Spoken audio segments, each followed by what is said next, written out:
Feeling overwhelmed by the challenges of being a single parent? You are not alone. Welcome to Single Parent Reset, the podcast that helps you navigate the ups and downs of single parenthood and find the balance that you deserve. Whether you're a single parent, co-parent or solo parent, this is the show for you. I'm Orla and I'm a life coach for single parents and a single parent myself. I know how hard it can be, but I believe every single parent has the strength to create a life that they are proud of. For more information about me and the work that I do, please visit my website solascoaching.com. That is SOLAS coaching.com. In each episode of this podcast, we'll be shining a light on the unique struggles single parents face and cover the aspects of being a single parent that are often overlooked and left unspoken.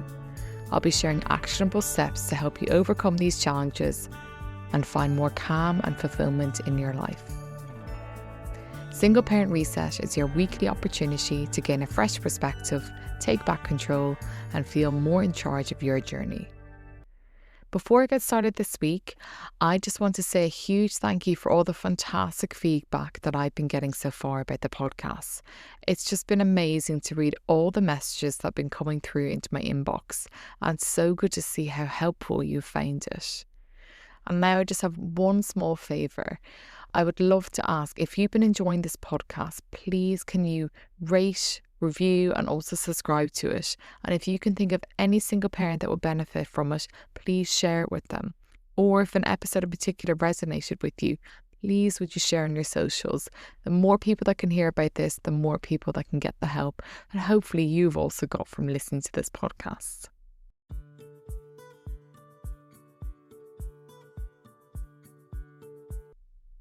Okay, so moving on to today's episodes. Do you ever find yourself going round and round in circles when it comes to making decisions? Are you paralysed by fear that you will make the wrong decision and you spend days, weeks, even months going over and over what is the right thing to do? Well, you are definitely going to want to listen to today's episode where I will talk through the steps you can take to stop overanalyzing and become more confident in your decision-making ability as a single parent. The decisions faced every single day by single parents are endless, from micro decisions like, does my son need to wear a hat today? To, should I strip the bed sheets today or tomorrow? To the bigger decisions such as, where should we live? How am I going to cover the childcare over the summer holidays? It is just an endless conveyor belt of decisions being presented to you, and you may find that incredibly overwhelming. You can end up spending hours going round and round trying to make the best possible decision and have lost all confidence that you know what's best for you and your family when it comes to making decisions. Countless tabs could be open on your phone from evenings of manic flurries, researching and going down rabbit holes in a quest to make the perfect decision. You can feel overwhelmed as it feels like the weight of responsibility all falls on your shoulders and you just want the overthinking to stop. That is exactly what we are going to cover today, how to stop the overthinking and how to build confidence in your decision making. Because trust me, I totally get it. I've been there before, and let me give you just one example of how it happened to me a few years ago.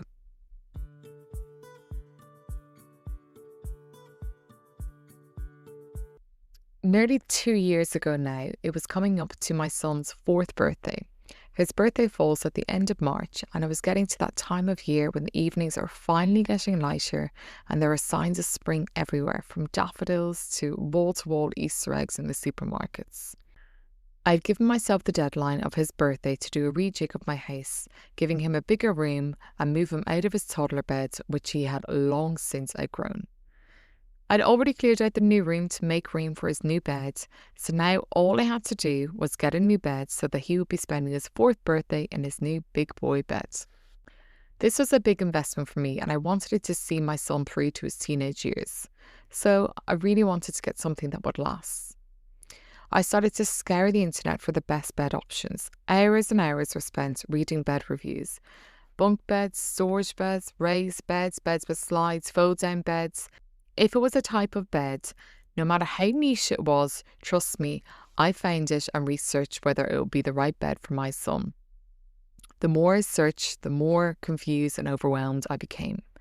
I was so worried that I would make the wrong decision and regret my choices later. I would ask other people's opinions, but then I would feel ridiculous that I even had to ask them for help, as they all had partners to mull these decisions over with. So it felt weird me asking them when I know they never really asked me these questions. My son's birthday came and went, and I was still crippled with indecision. My son was now a 4-year-old sleeping in a toddler bed that looked comical in his now larger bedroom. I remember vividly sitting on the floor, measuring tape in hand, asking my 4-year-old to weigh in on this too.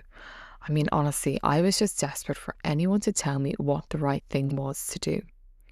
I started to feel my self-esteem plummet as I began to tell myself I was being ridiculous for not even being able to make a decision. After all, it was only a bed. But you see, it wasn't about the bed at all. What was holding me back was that I let this one decision spiral out of control, so that it became so much more in my head.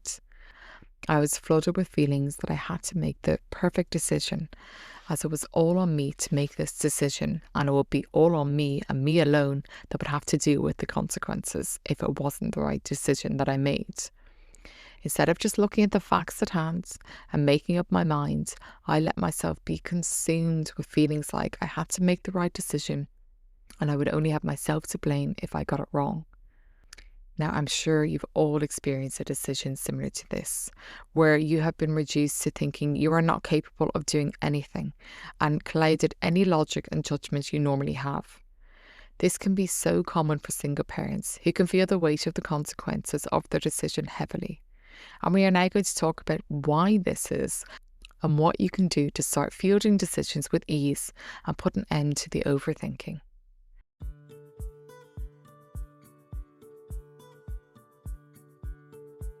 I first want to talk about why as single parents we can end up in this loop of overthinking and indecision and lacking in confidence in our own decision-making ability. There are a few factors that can lead to this decision paralysis. When you are the only adult in the household, you don't have that partner to share the responsibility of the decisions being made. And living without another adult means you don't have someone to bounce ideas off and ease your second guessing.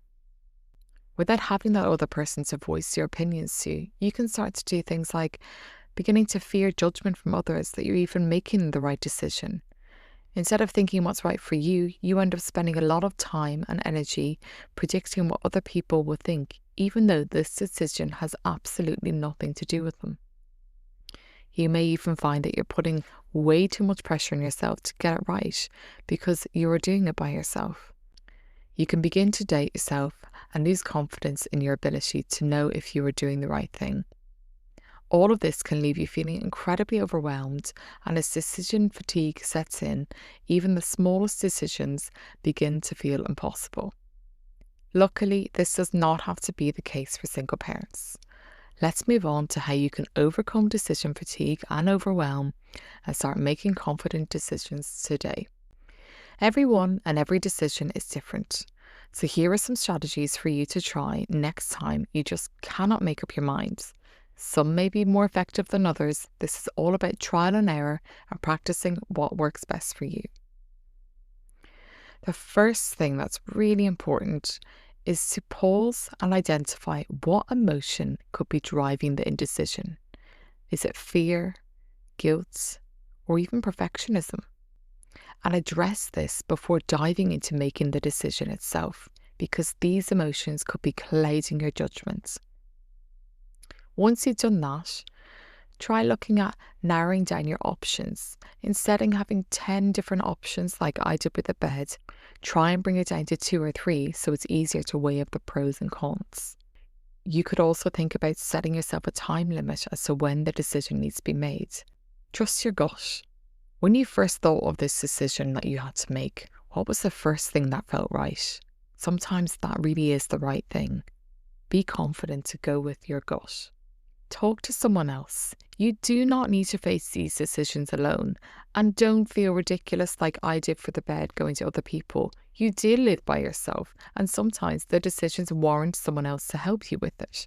Recently, I had to make a decision, and I met a friend and we were going for dinner, and I said, I have a decision to make, and can you just listen to me while I talk this out loud? And she sat and she listened. We bounced the ideas off together. Within about 15 minutes, my decision had been made, and I was confident it was the right one, having bounced the idea off with someone else. Another thing that can help with making decisions is letting go of this idea that it has to be perfect.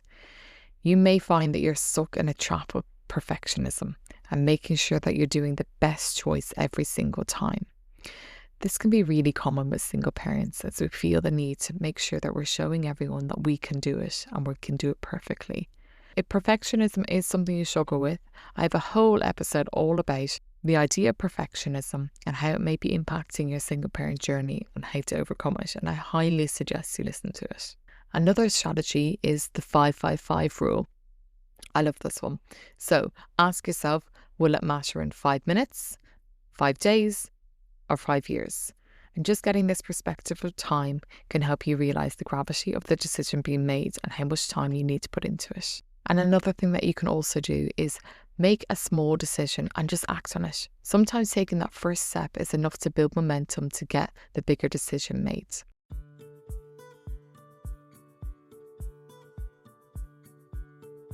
I'm now going to talk through 5 questions that I find extremely useful when I'm faced with a decision where I just cannot make up my mind and I'm overthinking. These 5 questions help me gain more insight and perspective and get me to making that final decision much quicker. So, number 1 is, what is really important here? Get really clear on what truly matters and filter out any noise that may be around it. Focus on what is important. Number 2, what would my future self thank me for doing today? By stepping into your future self's shoes, you can gain perspective and you can plan more wisely. Third question, is this a big decision or a small one? Recognize if it's worth your energy or if you're overthinking something really small. Number 4, what advice would I give to a friend in this situation? By asking yourself this, you're taking an outside perspective and it often reveals the best path forward. And the 5th question is, am I focusing on what is right for me or am I focusing on what other people will think? Recognize when your fear of being judged is taking over and refocus your energy on what truly matters. People are always going to have opinions, but you need to do what is right for you.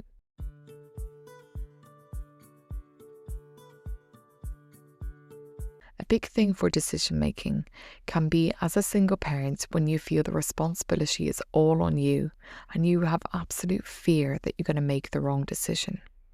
It's completely natural to worry about your choices and how they will impact your future, but managing this fear is key to moving forward with confidence. Sometimes it can be after a decision that is made that you could begin to regret your choice or doubt, was it the right choice? You can end up beating yourself up thinking, why did I think that? Why did I choose that way?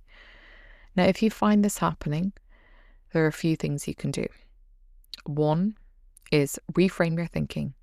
Instead of thinking in terms of right or wrong decisions, view them as learning experiences. Ask yourself, what can I learn from this rather than dwelling on the what ifs?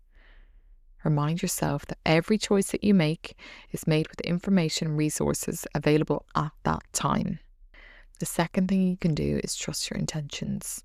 You made the decision with your best interests at heart. Acknowledge that being a single parent is filled with trial and error. Practice self-compassion with yourself by reminding yourself that it's okay to make adjustments as you go. And finally, if you find yourself overanalyzing and you're going over and over the decision that you made, try and engage in an activity that shifts your focus away from the decision. This could be going for a walk or speaking to a supportive friend. By taking these steps after the fact that a decision has been made, you can start to trust your instincts and reduce any decision-related anxiety you may have. You begin to feel more empowered as your ability of making decisions confidently as a single parent. We've covered a lot today about the challenges of decision-making as a single parent, from the overwhelm of daily choices to the fear of making the wrong call. Remember, it's normal to feel the weight of the responsibility, But by using simple strategies like narrowing your options, focusing on what's important, and even trusting your gut, you can start making decisions with more confidence and ease. So, what is one small decision you've been overthinking lately? And what is one small step you can make forward today to making that decision? If you're interested in working with me one-to-one, please go to my website solaccoaching.com for further details. And don't forget to follow my Instagram page @solaccoaching for more insightful content on living a life to be proud of as a single parent. Next week's episode, I'm going to be talking all about work and how to make work for you as a single parent. Thank you so much for listening to this episode of Single Parent Reset. You've taken 15 minutes out of your day to do something for you, and that alone is a step in the right direction towards living a life you deserve. If you found this useful, please, as I've already said, share with your friends and family. Remember, many single parents may seem like they have it all together, but this may be the exact thing that they need to hear this week to help them with the decision that they are struggling with.